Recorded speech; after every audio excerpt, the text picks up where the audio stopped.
Captain Prabhakaran படம் வந்து என்னுடைய வாழ்க்கையில் ரொம்ப நெருக்கமான படம்.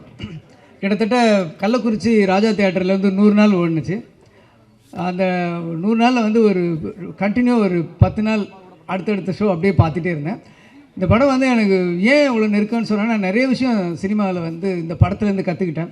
ஸ்க்ரீன் ப்ளே எப்படி இருக்கணும் அப்படிங்கிறது. நம்ம வந்து படம் பார்த்திங்கன்னா 2 சாங்குமே ஹீரோக்கு கிடையாது. எவ்வளோ புதுசு பாருங்க, 2 பாட்டு தான், அதுவே புதுசு அந்த டைமில். அந்த 2 பாட்டுமே ஹீரோவுக்கு கிடையாதுன்னா அது எந்த ஹீரோ ஒத்துக்குவாங்க?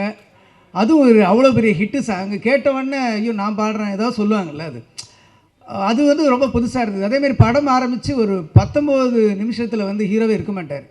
ஹீரோ இல்லாமல் ஒரு சாங்கு, ஒரு ஃபைட்டு இருக்கும். இது எப்படி சாத்தியமாச்சுன்னு எனக்கு தோணுது, ஆச்சரியமாக இருந்தது. அதனால தான் என்னுடைய படங்களில் பார்த்தீங்கன்னா கரெக்டாக என்ன கேரக்டர் பில்டு பண்ணாலும் அந்த 19வது நிமிஷத்தில் கதைக்கு வந்துடுவேன். நம்ம வந்து துப்பாக்கியில் எடுத்துக்கிட்டிங்கன்னா அந்த பஸ்ஸு பிளாஸ்ட்லேருந்து கதை ஆரம்பிச்சிடும். அது கரெக்டாக கேப்டன் பிரபாகரனோட இன்ஸ்பிரேஷனில் தான் அந்த ஃபஸ்ட்டு 20 மினிட்ஸ் இருந்தது. அதே மாதிரி ஒரு ஆக்ஷன் ஃபில்மில் வில்லன் இறந்துட்ட பிறகு படம் இருக்காது. வில்லன் தான் ஹீரோவோட எனிமி, அவன் தான் கதை. வில்லன் இறந்துட்ட பிறகு படம் இருக்கவே இருக்காது. ஆனால் வில்லன் இறந்ததுக்கப்புறம் 10 நிமிஷம் படம் ஓடும். அதுதான் எனக்கு திருப்பி ரமணாவில் இன்ஸ்பிரேஷன் ஆச்சு. ரமணாவில் வில்லன் இறந்த பிறகு திருப்பி 10 நிமிஷம் இருந்துச்சு.